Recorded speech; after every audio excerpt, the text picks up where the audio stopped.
President Donald Trump's $1.8 billion payout fund is on shaky ground. That's where we're starting the 7 from the Washington Post. I'm Hannah Jewell. It's Tuesday, June 2nd. Let's get you caught up with today's 7 stories. Last month, the Trump administration created a huge fund intended to compensate people who say they were unfairly targeted by the Justice Department. That could include the people who stormed the U.S. Capitol on January 6, 2021. The plan sparked outrage from both parties, and some Republican lawmakers pushed the White House to abandon the idea. Yesterday, the Justice Department said it would obey a judge's order to temporarily halt the fund. Some lawmakers see that as a sign that the administration is backing away from the idea, since the department has to obey a court order but didn't have to make an unprompted announcement about doing so. Senate Minority Leader Chuck Schumer reacted to the news yesterday. At a time when Americans can barely afford to fill their tanks, to keep the lights on, put food on the table, Trump wants the American people to pay for handouts for MAGA billionaires, cop-beating January 6 insurrectionists, and his own family. He wanted no transparency, no oversight, no accountability. It's disgusting.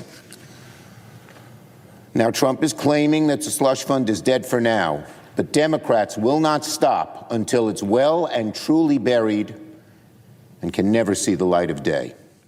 A retreat from the fund would mark the latest setback for Trump, who has uncharacteristically backed away from some of his other political initiatives in recent days, including his plans to remake the Kennedy Center and for an elaborate concert series to mark the nation's 250th birthday. The Post published a new ranking of potential Republican presidential contenders. That's number 2. Yesterday, I shared the Post's ranking of how the Democratic field is shaping up for the 2028 presidential contest. Now it's the GOP's turn. Behind the scenes, a race is on to determine who is going to lead the Republican Party after a decade of Donald Trump. A fight is brewing over who will inherit his movement and whether anyone can build a campaign by breaking away from it as an anti-Trump candidate. The Post identified 2 obvious standouts. The logical heir apparent to Trump is Vice President J.D. Vance. There's also Secretary of State Marco Rubio, who has said he'll support Vance if the vice president runs. But some Republicans aren't convinced that Rubio is sitting it out. They see the makings of a presidential campaign. Many party insiders also expect an anti-Trump candidate to run. Some names mentioned inside the party include Georgia Governor Brian Kemp and outgoing House Representative Thomas Massie of Kentucky. You can find the full ranking in today's 7 newsletter. Number 3. Marco Rubio will testify in Congress today as the Iran ceasefire appears under threat. This morning, the Secretary of State will appear on Capitol Hill for his first public testimony since the Trump administration launched the war in Iran. There will be a lot to ask him about. Yesterday, Iran announced the suspension of negotiations with the U.S. over ending the war. That was prompted by Israel's escalation of hostilities in Lebanon. Trump told a CNBC reporter yesterday that he didn't care if the Iran negotiations were over. But in an apparent effort to salvage them, Trump said later that he spoke to Israeli Prime Minister Benjamin Netanyahu and to representatives of Hezbollah and urged both sides to call off attacks. Trump then announced on social media that U.S. talks with Iran were back on and continuing at a rapid pace. Administration officials have said that a memorandum of understanding between Washington and Tehran to extend the ceasefire is undergoing last-minute revisions and pending Trump's approval. Number 4. Pressure is mounting on Russian President Vladimir Putin over how to end his war in Ukraine. Putin's battlefield offensive against Ukraine is stalling, and in Russia, financial resources and public support for the war are dwindling. Overnight, a barrage of Russian missiles and drones killed at least 13 people across Ukraine, according to Ukrainian authorities. Dozens more were injured, and others were trapped in damaged buildings. European officials say the escalating aggression is a result of increasing difficulties that Russia is facing militarily and economically, and they say that could help revive stalled peace talks. A recent analysis published in one of Russia's top foreign policy journals stated that Putin's war goals were now unachievable.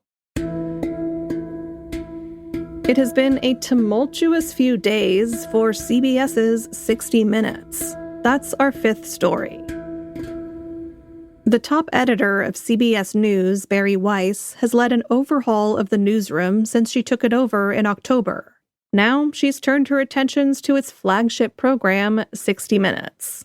Last week, she fired a number of reporters and producers, including veteran correspondent Sharon Alfonsi, who had feuded with Weiss over a delayed 60 Minutes segment. Weiss also fired executive producer Tanya Simon and tapped network outsider Nick Bilton to take over leadership of the show. Not everyone seems happy about the choice. Yesterday, veteran 60 Minutes correspondent Scott Pelley confronted Bilton in a fiery meeting, according to two staffers and an audio recording obtained by the Post. Pelley demanded answers on fired staff and questioned Bilton's qualifications for the job. Number 6. The AI boom could be heading to millions of 401ks. Anthropic is the maker of AI chatbot Claude. Yesterday, the company said it was getting ready to sell its stock to the public. It joins other AI companies such as Elon Musk's rocket firm SpaceX, which filed to go public in April, and OpenAI, which is expected to do so soon.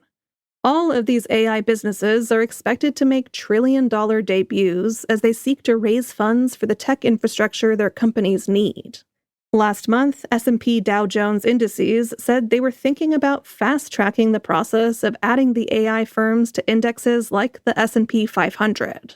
Those types of indexes are tracked by funds that are popular in people's retirement accounts.